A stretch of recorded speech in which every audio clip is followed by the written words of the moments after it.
Halo guys, balik lagi bareng aku Arisa. Apa kabar semua hari ini? Semoga selalu sehat ya. Yang terpenting jaga selalu kesehatannya teman-teman. Apalagi sekarang kan cuaca ekstrim ya. Jadi ya harus jaga kesehatan ya teman-teman. Nah, video kali ini ada yang lebih menarik nih teman-teman. Kayaknya kita langsung gas aja deh ke videonya. Kami mahkamah tidak akan masuk kepada pokok permohonan kalau ya elah kasihan kali lah kuningan RRT ini ya kan, ditolak pula sama MK. Ntar dibilang pula nanti itu ketua hakim itu dibilang termul udah di setel sama Pak Jokowi gitu, nanti kelompok-kelompok kalau cakap kalau ditolak punya orang itu kan sosok perasaan pertateng patongtong orang itu tim peneliti. Aduh, semua diteliti orang itu, yang kuburan lah diteliti, ntar pun sempaknya Pak Jokowi pun nanti diteliti ya. Aduh, di gedung MK itu ya, di ruang sidang, wih, kayak yang geprek, kayak yang penyek, orang itu nggak pernah bersuara, nggak kayak di ruang itu si Aiman. Wih, kalau orang itu kayak perang teluk, berkuar-kuar muncul orang tuh si RRT itu ya. Wih, gila, nggak ada dikasih kesempatan orang ngomong. Kalau di ruang sidang sedikit pun nggak dikasih ngomong, mampus sampai diminta si Replin ngomong untuk 3. Untung ditolak. Kalau nggak ditolak mah hancur lebur ruang sidang itu, dibuat orang itu 3. Karena orang itu kan kayak munculnya Donald Bebek. Berkoar-koar nggak jelas. Air putih. Mampuslah kalian, siap-siap kalian RRT masuk penjara. Kalau bisa di Nusa Kambangan kalian dibuat ya. Aduh, awak tunggu kabar baik dari Ketua MK ya. Sesuatu ngadu kalian. Gini-gini nanti ditolak kemana kalian ngadu? Ke PBB. Tuh kayak kata siapa si Rismon. Katanya mau ke Donald Trump. Yang ya Donald Pepe kali ya kan. Mampus kalian kan ditolak. Alhamdulillah. Ya, Mabes Polri pada tanggal 22 Mei itu nampilin ini. Coba. Yang sama dengan yang mana? Nah, nggak ada yang sama kan? Coba mata awam mana? Ya, ini ada lipatannya di tengah. Ini nggak ada lagi. Ini masalah lipatan lagi. Tapi ini kan nggak ada legalisirnya. Yang ini nggak ada legalisir. Mungkin ijazahnya kelipet. Masuk akal nggak? Oke, kalau ijazahnya kelipet Nggak sengaja begitu. harusnya ketika yang ditunjukkan oleh si Wahyudi itu adiknya Iriana, kemudian dibawa ke Mabes Polri, di sini pun juga harus ada lipetannya. Coba sekarang kita lihat, apakah ada lipetan di ijazah yang dibawa Wahyudi ini? Nih, nggak ada. Ini kan bisa di zoom. Ya, silakan di zoom. Ini kan ada di Ini waktu prestasi Mabes diantar sama adiknya. Ini lihat sama ini. Tapi yang ini Mas, tapi gini deh, kalau kita Ini lihat aja beda kok, Mabes Polri bisa tampilin ini sama itu identik apanya? Coba. Astaga. Apa nggak lucu kasus ini? Mati. tapi Yang mungkin lebih itu lucu ijazah yang lebih lucu lagi. Karena kan hari ini juga di pihak sebelah kan mereka katanya ini meminta bah status tersangkanya dicabut gitu. Oh, sekarang kita rilis, Bang. Emang singkong dicabut-cabut. Mencabut emang singkong apa bang dicabut-cabut? Ada yang minta kasusnya dihentikan. Mantan Wakapolri itu loh. Iya. Sekarang Tapi mintanya ke pengadilan, sedikit-sedikit minta pengadilan. Sekarang mau kami antar ke pengadilan bingung. Bukan bingung, Pak Uju. Takut. Gak enak tidur udah. Udah gak enak tidur, Bang. Udah gak enak tidur. Tapi Bang, Abang udah menanam kemarin. Ya. Sekarang pengen dicabut sama mereka. Nah. Ini Abang sekarang mau menanam lagi nih. Kita buat satu laporan lagi. Ya, kita buat lagi satu laporan lagi. Iya. Ya, biar memberikan juga kepastian kepada masyarakat. Selama ini dia mengaku terus, Bang. Ahli lah, inilah, itulah, Dokter pula. bisa ini lihat apa ya kan, apa analisa programnya apa segala macam. Nah, nanti kita uji di dalam laporan kita ini. Ya, kita kawal. Pasti Bang Andi kita harus kawal. Harus kawal. Ya, kita harus kawal. Ya kan, yang awal laporan awal kita sudah naik penetapan tersangka. Sekarang tinggal melengkapi berkas perkara. Laporan yang selanjutnya ini kita akan kawal bersama. Bang Andi, kita kawal bersama. Dan ini yang menarik lagi, di Polres Jakarta Selatan, Ya. mereka nanti tanggal 26 akan dipanggil. Nah, Siapa? Mereka itu siapa? MBS Oh. RHS. oke. Rahasia lagi. Ada dua tuh. Rahasia Ya. juga. Oke. Jadi kau siap-siap dipanggil. Sama Kau persiapkan sama. diri kau untuk dipanggil. MBG. Kau persiapkan dirimu. Ya. M.B.S. Oh, kita MBG. Oh, abang juga yang mendampingi di sana. Saya juga iya. mendampingi Bang Andi Bang, abang kaya kebetulan. raya, banyak banget ini bayarannya, Bang. Makanya gue bilang bayarannya beliau itu adalah pahala. Kalau untuk Bang Andi dan kawan-kawan, apalagi relawan kita Pak Jokowi, Iya, ya iya. gratis. Gratis. Gratis. Duluan saya ngomong.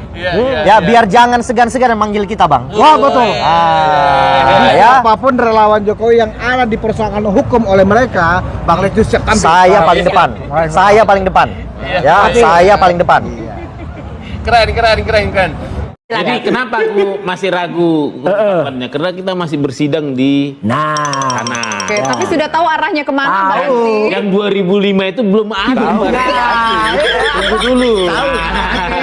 Siapa tahu Nanti judulnya. jadi ada cocokologi takutnya. Oke. Gitu. Siapa tahu judulnya bukan insinyur. Ah, gitu. Dokter Andes.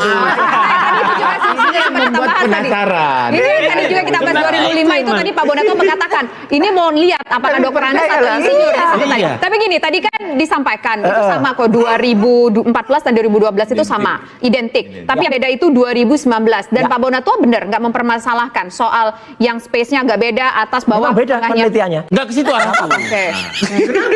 Enggak, beliau tuh pengamat kebijakan publik. Kemampuan jadi enggak ada.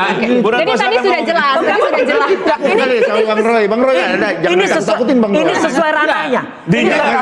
Pak Bonatua tidak seperti rekan kita yang satunya. Tisa coba dicek dijak yang inisialnya AA. Tisa coba dicek dijak Yang inisialnya AA. Yang inisialnya AA Di bawah meja. yang tiba-tiba jadi pemahamat telematika. Itu ada tuh temennya Mas Ade ini sama temennya Pak Semar. Di TV tiba-tiba ngomong VCC face, Artnet, face recognition.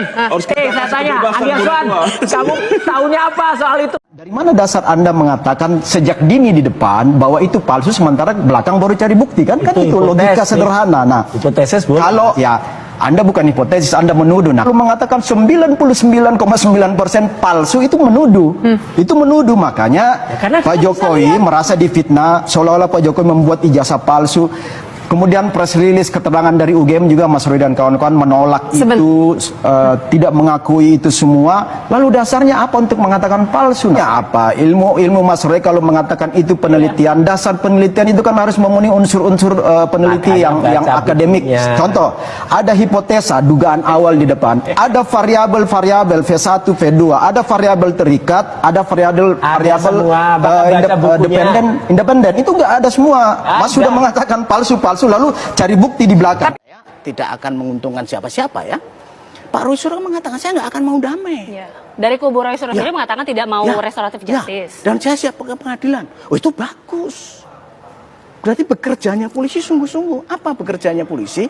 Mematangkan betul tentang bagaimana proses penyelidikannya, mematangkan bagaimana perbuatannya, mematangkan perbuatan hukumnya, mematangkan undang-undangnya, mematangkan unsur-unsur pidananya itu.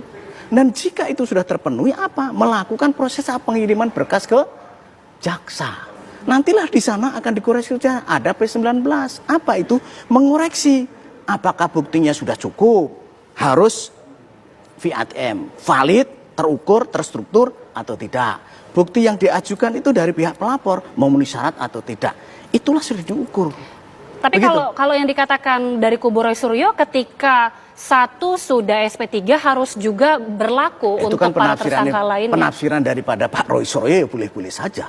Faktanya sebenarnya harusnya seperti itu apa tidak? Kembali lagi, pasal 79 sampai 88 itu mengatur siapa yang mau berdamai antara pelapor dan terlapor, terjadinya hubungan yang baik, terjadinya pemulihan hukum yang baik, maka itu bisa di-RG. Gitu. Nah sekarang kalau Pak Roy Suryo nggak mau kok minta di-RG, minta dihentikan. Loh ini ada pelapor dan terlapor tidak mau damai kok. Sekarang persoalannya, kalau dihentikan, maaf nih, pelapor punya hak nggak? Punya hak. Nanti dia bisa juga pra-peradilan. Maka hukum itu, gitu kan, kita negara hukum Rechtsstaat ya, semuanya harus taat kepada hukum. Ini kan dua-duanya diuji, ketaatan hukum dan kepatuhan hukum. Dua-duanya, ketaatan hukumnya daripada pelapor, ketaatan hukumnya daripada terlapor. Apa yang diuji? Pelapor memenuhi syarat nggak mengadukan perkara ini? Ada nggak bukti mengadukan ini? Ada nggak saksi? Oke, jadi itu yang kemudian menjadi pertimbangan dari pihak kepolisian ya, ketika itu standar. Surya, nah, itu dalam pasal 1 angka 19, pasal 1 angka 45 dan 46, pasal 2 angka 1, ya, pasal 5, pasal 6, pasal 64 itu hukum acara pidana mengatur. Undang-Undang nomor 20 2005 dan sebelumnya Undang-Undang nomor 8 tahun 81 mengatur proses itu loh. Nah sekarang bagaimana? Ini polisi itu terdepan bertanggung jawab. Karena apa? Menetapkan seseorang menjadi tersangka itu tolak ukurnya harus gelar. Dalam gelar itu tidak sendiri. Gitu ya. Kolektif. Semua yang dalam gelar itu. Makanya kemarin ada gelar khusus di Polda.